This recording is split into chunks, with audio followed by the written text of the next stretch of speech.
tiba, Ramadan tiba. Baik, Assalamualaikum dan salam sejahtera diucapkan kepada anda yang tentu saja sedang mendengarkan Borak Tengah Lapar yang menemui anda untuk segmen KL Kenangan Lalu Kuala Lumpur. Dan hari ini istimewanya bersama-sama saya Epi Syafiq, dan kami bawakan kepada anda ini dia Datuk Ustaz Kazim Ilyas dan juga sahabat saya ini yang akan menghura-harakan keadaan. Kita bersama-sama dengan Atu Zero. Ya, Assalamualaikum Ustaz. Assalamualaikum Ustaz. Apa khabar Ustaz? Alhamdulillah. Baik tu. Disebabkan kita satu Ramadan ni. Ya, jangan macam saya sedih sebab borak tengah lapar kan. Tengah lapar, sedih je awak cakap macam tu. Itulah. Baik, kita juga nak tanya juga Atu dan juga Ustaz. Ya. Apa perasaan Atu yang Ustaz dijemput lah untuk sama-sama kita raikan Ramadan dengan keadaan tengah lapar ni Ustaz.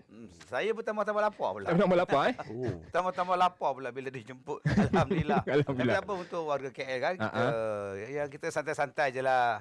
Ya, mudah-mudahan sambil kita nak menunggu berbuka ni, sambil kita duduk ni dapat juga faedah. Betul. Kita bukan borak-borak saja. Borak ada makna tu. Baik tu, kita ada tagline dia tu. Ada tagline? Kalau tengah lapar bulan puasa kita buat apa? Buat tak ada salah. Kita tambah ilmu pengetahuan dengan ilmu agama. Ya, itu yang paling penting. Okey, untuk Borak Tengah Lapar ni juga kita ada situasi. Oh, situasi. Situasi yang dihantar oleh para pendengar menerusi email pada baik kita. Untuk apakah situasinya untuk hari ini, kita nak Atu bacakan. Saya bacakan. Ya. Ini dia. Sudah siap protestat dah. Setiap tahun ketibaan Ramadan, semua orang teruja nak berpuasa. Ada yang teruja nak berbuka. Macam saya sendiri. Sedihnya, ramai yang melahirkan kerinduan terhadap bazar Ramadan. Terutamanya saya. Pukul 1 tengah hari sudah dekat bazar. Peniaga seronok menjual, pembeli seronok membeli. Ada ayam golek, kambing golek, semua berkaitan dengan golek. Mi goreng, cendol. Sedih kan, tengah lapar lagi sebut benda-benda macam gini. Pesanan buat peniaga-peniaga semua. Kalau nak berniaga tu, pastikan makanan dia sedap. Yang paling penting jangan jual keripap angin. Petang-petang begini perut sudah masuk angin. Kalau masuk angin lagi time berbuka, jadi ribut nanti. Dengar itu. Kalau nak menjual pun janganlah jual harga Yahudi. Sebab kita dekat Malaysia, bukan dekat Israel. Dengar tu. Ya. Itu saja Ustaz. Yang paling penting, hashtag yang tengah lapar, hashtag dan membawang, dan membazar Ramadan, dan borak tengah lapar. Dengar. Itu dia. Banyaknya dan. Baik, jadi situasinya untuk hari ini iaitu bazar Ramadan. Ya, betul. Dengar awak cakap pasal situasi yang dihantarkan oleh email tu, pasal keripap angin tu. Ya. Itu memang menimbulkan kemarahan. Bukan kemarahan habis. Itu menimbulkan kemarahan lah, keripap angin. Iyalah. Ada inti dalamnya. Benda tengah puasa. Lepas tu kan puasa kan perut tengah angin. Masuk lagi benda angin. Aduh. Tapi kita nampak karipak tu macam besar je kan. Betul. Macam rumah yang elok. Tak ada isi pun. Tak ada pun. Nampak rampiang je. Nampak rampiang. Rampiang Baik Ustaz. Orang Perak kata nampak benar, nipu je. Nampak Nampak benar. benar. Tapi Ustaz jangan tengok saya kalau nipu. Baik Ustaz. Kebetulan. Kebetulan. Ada reflection situ. Baik, kita nak berbincang mengenai bazar Ramadan Ustaz. Ya. Kita nak tahu apa hukumnya berniaga keripap angin tu menipu lah bazar Ramadan Ustaz. Allah Ta'ala sebut dalam Quran wa'aful kaila wal mizan. Hendaklah kamu betulkan pada sukat, kamu betulkan pada timbangan. Dalam Quran banyak ayat-ayat Quran menyentuh tentang peniaga seperti dalam surah At-Taubah dan sebagainya. Kalau peniaga tu jujur, nanti di hari kiamat dibangkitkan, diletakkan, dibangunkan bersama para nabi dan rasul. Bersama dengan siddiqin, solehin. Tapi kalau tak jujur, jadi jangan kita rasa alah niaga keripap ini alah. Dia meniaga ke apa benda ke? Dia tak boleh alah-alah. Dia kena jujur. Ya, sebab kadang-kadang benda yang tak habis semalam, Betul. hari ni dia jual balik. Betul. Banyak Bila kita tanya ni, bila punya kuih pulut udang ni, pulut panggang ni, hari ni baru masak, kata dia. Padahal semalam. Bila balik rumah udah melekit-lekit. Nampak tu tuan-tuan, kadang-kadang kita berbohong dalam perniagaan kita. Kadang-kadang kita ni pergi jual apa nama betik misalnya. Betik betul. Betul, bubuh dalam plastik yang warna merah. nampak plastik merah, konon-konon betik tu pun merah. Tembikai tu pun merah juga. Kita tengah lapar ni, bila tengok cantik punya, memang. Balik rumah, lain pula color dia. Itu pun dah dikira sebagai berbohong. Kemudian yang saya tak apa nak gemar, bukan kata haram ke apa ke, cuma kadang-kadang kita riuh rendah. Abang balik. Ai katira. Oh, jadi bukannya haram benda tu, tapi seboleh-bolehnya kita berniaga dengan beradab. Ya, dengan beradab supaya menimbulkan suasana seronok di antara pembeli dengan yang nak menjual. Betul Ustaz. Kadang-kadang orang dekat peniaga ni menjerit-jerit satu hal. Lepas tu kalau sebelah dah menjerit, sebelah lagi menjerit, benda pun tengah lapar. Jadi bila jadi garing, automatik terus berbuka. Jadi garing. Allah melaka suntu. Pukul 6.30 petang. Allah melaka suntu lah kita nak. Okey, itu dia pendapat Ustaz mengenai peniaga berbohong ni. Dan juga kita tahu apa sebenarnya tanggungjawab peniaga tu sebenarnya Ustaz. Sebenarnya peniaga ni besar jasa dia. Kita sibuk, kita kerja, mana ada sempat nak masak? Betul. Mana kita kerja-kerja balik-balik tu gegas beli barang, pahala besar dia orang. Tolong masak untuk kita. Walaupun kita bayar. Tetapi tetap ada pahalanya. Kalau dia kerja, dia berniaga, niat dia untuk menolong orang yang berpuasa. Dah dapat pahala tu. Yang keduanya, apabila dia berniaga tu ikhlas kerana Allah, halal pula perniagaan dia. Dapat pahala. Yang ketiga, dia berniaga tu untuk mencari rezeki yang halal untuk keluarga dia. Pahala juga. Sebab itu, kadang-kadang ada yang berniaga pasar Ramadan pukul 10 pagi. Ada. Yang beli saya 11 pagi. 11 pagi ya. 11 Itu pagi. bukan untuk buka puasa. Itu makan tengah hari. Ada yang berniaga nasi lemak pukul 7 pagi. Ui. Siapa yang buka puasa ni? Bila kita tanya, Kak, untuk siapa Kak ni? Kak, kita orang Islam puasa. Kak jual untuk orang bukan Islam. Tapi yang nampak yang beratahnya, macam muka-muka kita je nampak. Maknanya kita telah syubhat kepada orang yang tidak berpuasa. Jadi berhati-hati kalau boleh. Berniagalah jujur untuk orang yang berpuasa untuk berbuka puasa. Jangan kita tolong pula orang yang tak berpuasa, memudahkan dia tak berpuasa, makanan disediakan pada awal pagi lagi. Betul. Yang tu kita kena elakkanlah peniaga-peniaga ni. Kalau betul jangan tunjuk muka. Betul AP. Betul? Macam pernah pula terjadi. Macam saya Ustaz. Saya pernah pergi bazar, saya pergi beli. Lepas tu saya tawar menawar. Macam contoh keripap RM1, saya tawar 50 sen. Tapi dia bagi. Aduh. Macam mana Ustaz? Berpesin sangatlah nak untung makcik tu. Betul. Kan kadang-kadang kita ni beli air sampai RM30. Betul? Air sampai RM16 satu gelas. Kan kadang-kadang kita pergi ke kedai-kedai lah, kita tak sebutlah kedai mana kan. Kadang air 3-4 lapis dia tu pun sampai RM30 kita boleh beli. Tak ada minta kurang pula dekat cashier tu. Bagilah RM30, kuranglah RM25. Tak ada. Makcik karipap tu pula kita minta kurang. Makcik RM4 bagilah RM5 makcik. Berapa sen dia nak untung? Sebab kita tahu kat dalam tu karipap tu ada angin. Macam saya merayu kat makcik tu. Makcik, saya nak bayar lebih boleh tak makcik? Saya merayu pada makcik tu. Saya bayar. Itu sedekah. Sedekah.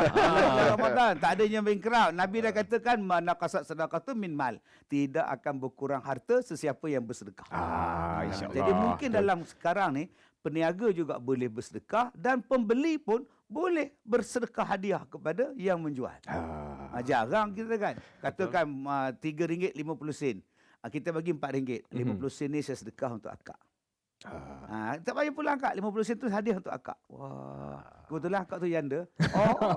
Sukalah. Suka. Dengar tu producer. Sedekah sedikit payment untuk kita orang. Baik, itu dia Ustaz telah menjawab segala persoalan yang dihantar melalui email kita. Yap.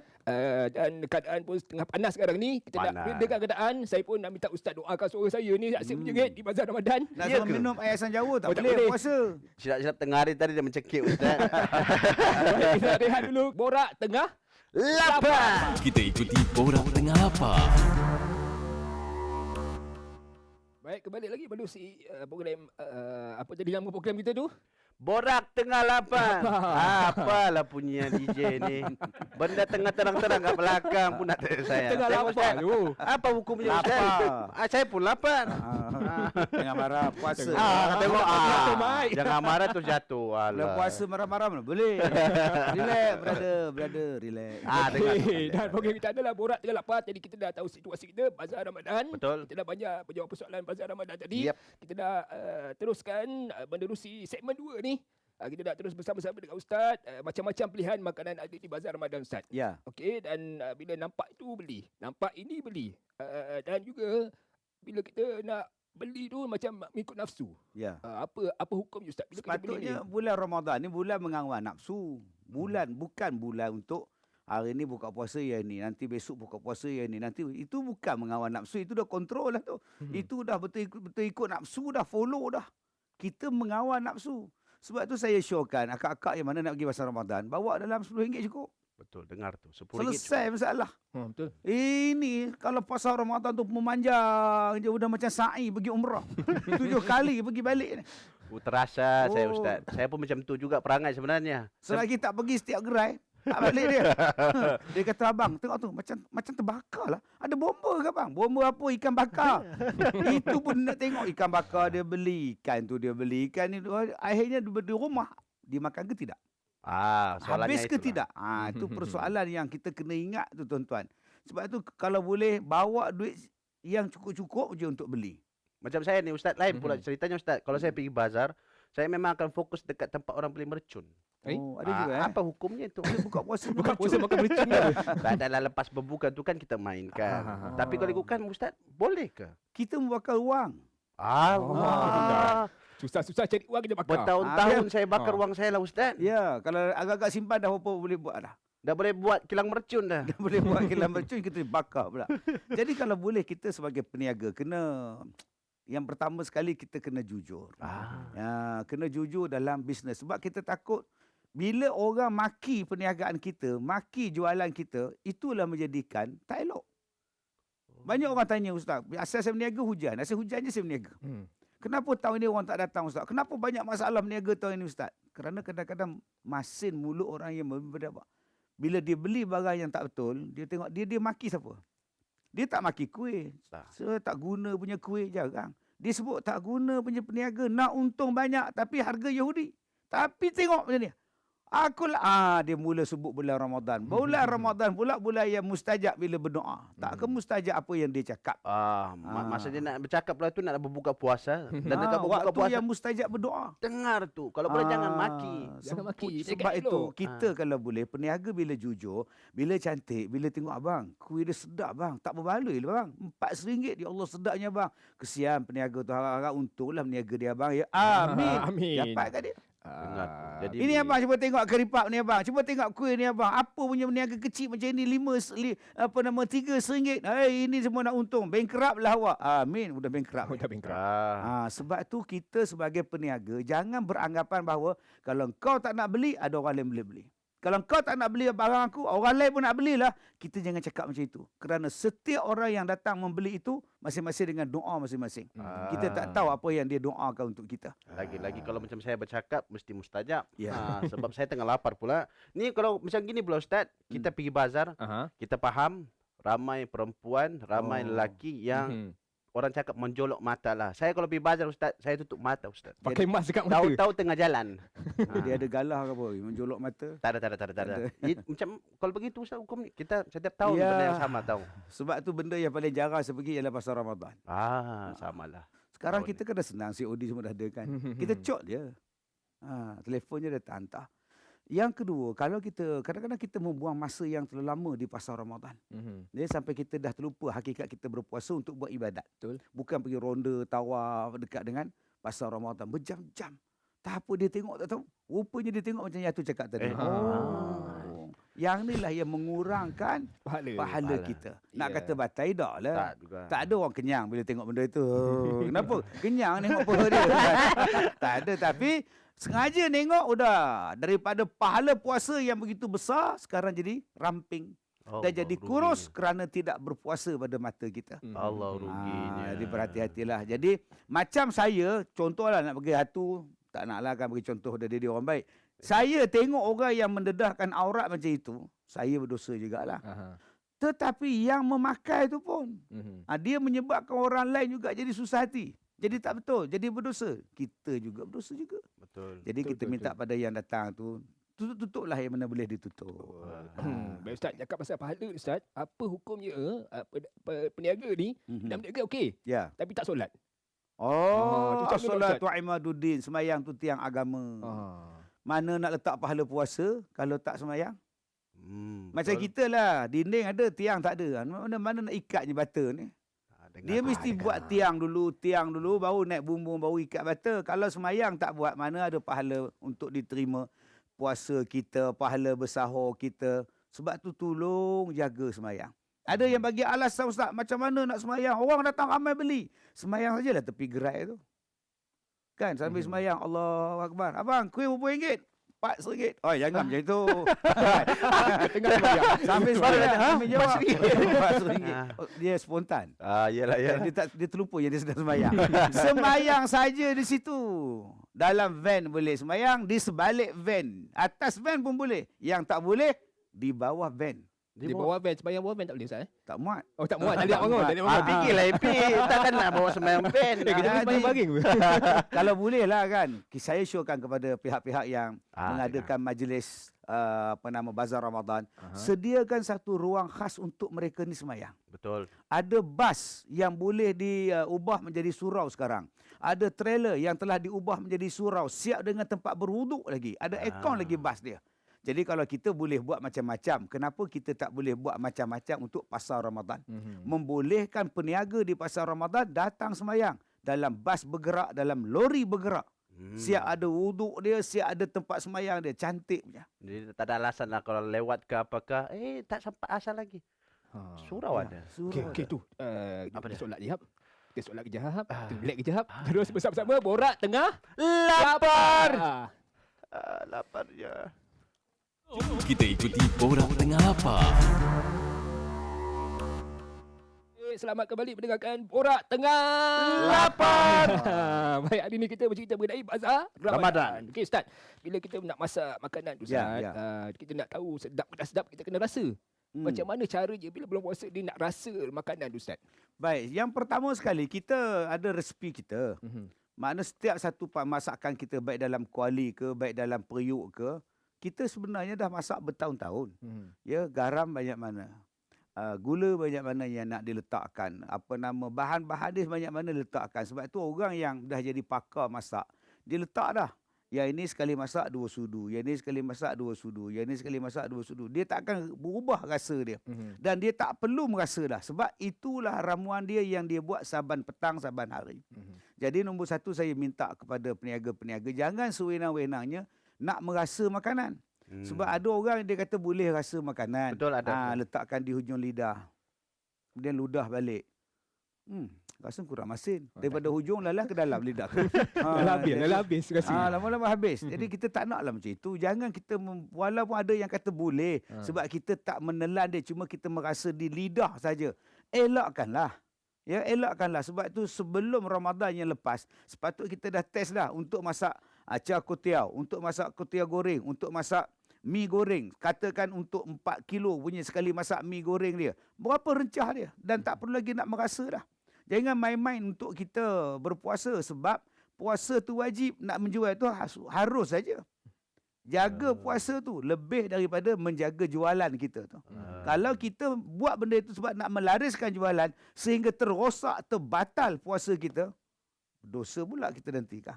Jadi elak-elakkanlah, walaupun ada yang kata boleh. Tapi bagi saya, kita dah masak setiap hari benda tu, kita dah patut dah pakar lah. Betul. Makan itu pun, air pun sama juga. Kadang orang nak letak sukatan, letak susu, gula, orang akan Rasa-rasa mesti akan rasa juga. Ya. Tapi kalau boleh elakkan lah. Ya, sebab kita takut terlepas, terlajak. Hmm. Bila dah nanti, saya bukan sengaja Ustaz, pada awak sengaja dah letak. Kalau terlupa lain, memang dah letak. Kurang masin lah bang. Nampak. Bila dah, itu dah lain bunyi tu. Dah lain dah rasa dia. Okay. Kadang-kadang orang tu tak percaya, tren segelas. Dah lah kenyang. Alhamdulillah. Tak sedar kan? Segelas tak terasa dah tu. Okey Ustaz, ni kalau meniaga tu tak sedap Ustaz. Ya. Dia dah pembeli dah beli, betul komplain. Adakah bila tak sedap tu berdosa ke tak berdosa peniaga tu? Tak berdosa. Tak berdosa. Yang berdosa dia beracun. Beracun Baru berdosa. Tak sedap tu dia tak ertilah berniaga. Maknanya orang tak datang dah besok. Orang dah pangkah dia dah. Orang tak nak dah, ini kedai tak sedap. Orang tak nak dah. Dia ni nak bagi perniagaan kita maju. Sedap je. Sedap ni orang sanggup beratur. 3 jam beratur. Semayang 3 minit susah. Betul. 3 jam pula senang-senang beratur cari nasi dagang. Sanggup dia, pasal apa? Pasal sedap. Sebab itu akak-akak tak payah guna ubat pelaris, tak payah guna minyak pelaris, tak payah pakai tangkal-tangkal je. Tangkal untuk berniaga laris ialah pastikan bersih, pastikan sedap dan ramah dalam perniagaan. Yang ramah. Kadang-kadang orang ni kat bazar, bila kita tanya, kita faham puasa. Ya. Kau puasa pun saya puasa. Kadang-kadang dia akan buat muka lah. Ini berapa? RM2. Nak beli ke tak? Kadang-kadang tak ramah. Ya. Kadang-kadang kita tanyakan, ni berapa ringgit ni kak? Tak baca, tak boleh baca ke? Macam itu disebut. Dah tulis tu baca lah. Oi, rasa nak ambil kuih tumpuk muka dia. Kadang-kadang si pembeli tu nak beramah mesra. Betul. Kan, saya saja nak beramah mesra tapi jawapan dia hambar pula. Betul lah Ustaz. Tapi kalau terlebih ramah pun masalah juga Ustaz. Masalah juga dia tarik tangan kita pula. Hai, kita nak cepat. Dengan lagi satu Ustaz, saya nak tanya, saya selalu dekat bazar, saya kalau pergi tempat orang tu saya akan tanya, nanti kejap lagi saya pusing balik. Ya. Kalau saya tak singgah, saya dah bagi harapan ni. Kalau saya tak singgah, Harapan Ustaz, palsu Ustaz. Sakit jiwa Ustaz. Tak apa, kita cakap kat dia, singgah abang, belilah bang. Tak apa, saya ke depan kejap. Kita tak cakap pun kita singgah lepas itu. Memang kita ke depan pun. Tapi tu cakap tadi kejap lagi saya singgah balik. Kejap lagi saya Kalau singgah singgah lagi singgah. Yelah nak beli tak beli terpulang. Jadi dengarlah, hari tu dia cakap singgah lain kali belilah. Jangan main jiwa dia cakap, jangan main perasaan. Jangan perasaan saya tak sanggup tolak segala pembeli lain sebab tunggu awak je tau. Sudah. Awak pula tak singgah, bisnes saja bankrupt tau. Siapa suruh awak tunggu dia? Sebab tu kita sebagai pembeli, penjual, jangan sangat mengharap pada orang. Kadang-kadang kita harap pada dia datang, tak datang. Tak payah, kita harap pada Allah. Allah yang bagi rezeki pada kita. Betul. Ingat yang tu. Okey. Baik. Bila kita berniaga di pasar Ramadan, di macam-macam dugaan datang Ustaz. Betul. Ada panas, hujan Hujan. dan macam-macam lagi. Kadang-kadang bakarlah apalah. Apa komen Ustaz? Ada yang kereta main langgar. Ada. Pernah jadi kes. Oh kan, 4 kali 4 main langgar. Oh, pusing-pusing dia, jenuh dia berniaga macam-macam. Kita tak tahu. Rezeki kita di tangan Allah. Wallahu yarzuqu man yasha. Allah yang bagi rezeki pada kita. Betul. Hari ni kita berniaga rancak. Mana-mana rancak. Berdosa. Berpuasa. Habis makanan. Besok tak habis. Bila habis makanan, kita kata kita pandai berniaga. Bila tak habis makanan, tak tahulah kan, kita manusia sama hitam rambut dia. Tak tahulah kan, kadang-kadang yalah sama-sama berniaga, tak tahulah. Apa makna tak tahu tu? Ada Tak ke dia tak tahulah, orang dengki lah kan. Kadang dia hantar kita nampak gerak, tak tahulah kan, kita tak ada nuduh orang. Nampak tu tuan-tuan. Asal tak laku orang buat. Asal orang buat kedai aku tak laku. Macam mana cerita? Waktu habis hari tu tak ada pula orang kata, hari ni kedai saya habis lauk semuanya ya Allah. Tak tahulah Orang buat tadi. ada orang buat lah ni. Tak ada pula orang buat. Allah bagi rezeki. Hari ni rezeki kita tak ada. Esok. InsyaAllah ada Sakit hati pula. kita. Syabarlah. Sabar-sabar lah. Benda pun tengah lapar kan. Syabar kan tengah lapar. Relax lah. Kadang persembahan kita tak bagus. Lauk kita pula dalam keadaan tak menarik. Semuanya goreng belaka. Siapa nak singgahnya? Sebab itu orang berniaga kadang-kadang lauknya tak apa sedap sangat, tapi persembahan dia tu. Lapik dengan daun pisang, bubur pula cili merah atas dia pula. Kita tengok pun terliur. Rasa nak ubah jam, buka puasa awal sikit rasanya kan. Makna persembahan tu menarik. Macam air yang banyak balang-balang tu. Kadangnya bukannya ada ais pun dalam dia. Dia bubur stiker je. Tapi bila kita lalu tu, ya Allah, patah baliklah kita ni. Setiap balang kau nak beli air sebungkus. Sebab siapa? Sebab dia punya persembahan dia tu menarik. Cantik lah. Ais dia dengan dia punya air menitik Menitik dekat di balang. titik tu. Aduh, Ustaz. Mencabar keimanan. Lapar ni. Apa hukumnya Ustaz kita sembang-sembang benda ni tak makan-makan? Okey Ustaz, ni untuk kali terakhirnya lah Ustaz. Ya. Macam mana cara nak memohon perlindungan daripada Allah lah untuk kita berniaga bulan Ramadan ni Ustaz. Ya, bagi peniaga-peniaga macam sebutkan tadi, kita banyak ujian, kita kena mohon pada Allah Subhanahu Wa Taala murahkan rezeki kita. Ya, sebab kita tengok 3-4 tahun lepas, 2 tahun lepas kita pasal Ramadan dihadkan. Okey, berniaga dihadkan, ramai orang yang tak boleh berniaga. Sebelum-sebelum tu pula kita dalam keadaan hujan. Asal Ramadan hujan, asal hujan Ramadan. Jadi yang pertama kita mohon pada Allah murahkanlah rezeki kita. Apa salahnya peniaga-peniaga pasal Ramadan? Boleh sekarang kita buat malam ni, kita boleh buat sembahyang hajat. Selepas buka puasa, selepas sembahyang tarawih, buat sembahyang hajat. Semua peniaga-peniaga pasal Ramadan mudah-mudahan berjalan dengan baik. Nombor 1. Nombor 2, jujur. Jangan seorang peniaga pasar Ramadan berbohong dalam perniagaan, mengakibatkan seluruh pasar Ramadan di situ dapat tempias dia. Kadang-kadang seorang saja yang buat salah, 2 orang saja yang berniaga tak betul, kesan dia Allah turunkan pada seluruh peniaga-peniaga. Sebab itu pengurusi Persatuan Pasar Ramadan ni kena tegas dalam bab ni. Kalau ada ahli-ahli kita yang menipu, yang mengkhianat dalam jualan, ambil tindakan. Bagi surat amaran pada dia ataupun tak bagi dia berniaga di situ. Kerana dengan dia seorang berniaga tak jujur, akibatnya seluruh peniaga-peniaga lain akan menerima akibatnya yang tak elok. Dan yang ketiganya, kita sebagai pembeli-pembeli, jujurlah. Jangan kita membeli mengikut hawa nafsu kita. Kita membeli untuk berbuka puasa, bukan untuk memuaskan nafsu tak makan daripada subuh kita. Wallahualam. Dengar tu. Bulan puasa pun syaitan sudah diikat. Jadi bermaksud kita lah. Yang buat kerja tu kita sebenarnya. Asyik nak salahkan syaitan. Syaitan bulan puasa tak ada dah. Jangan tengok saya macam tu. Maksud tu kita tu bukan saya tau. Dia. Dia soalan tadi pun pelik-pelik kan. Jumpa perempuan dekat ni lah situ. Semua perangai-perangai dia tak elok tu. Betul. Jangan tengok saya. Baik, terima kasih dia cakap kepada Ustaz Datuk Ustaz Kazim Terima Bias kasih. atas perkongsian pada hari ini. Betul. Semoga Ada segala ilmu perkongsian pada hari ini memberikan manfaat lah untuk kita bersama-sama. Sama-sama. Dan insya-Allah kita akan berjumpa Ustaz lagi pada hari esok. Hari esok. Hari esok 4.30 petang, 4.30 petang sampailah pukul 5 petang ya. Ataupun ada satu rangkap pantun. Ada pantun. Ya, sebelum kita berpisah ni ada pantun untuk anda. Pokok sena daunnya lebat. Besi keluli mudah berkarat. Untuk keluarga dan juga sahabat. 2 jam nak berbuka, semoga kuat. Amin.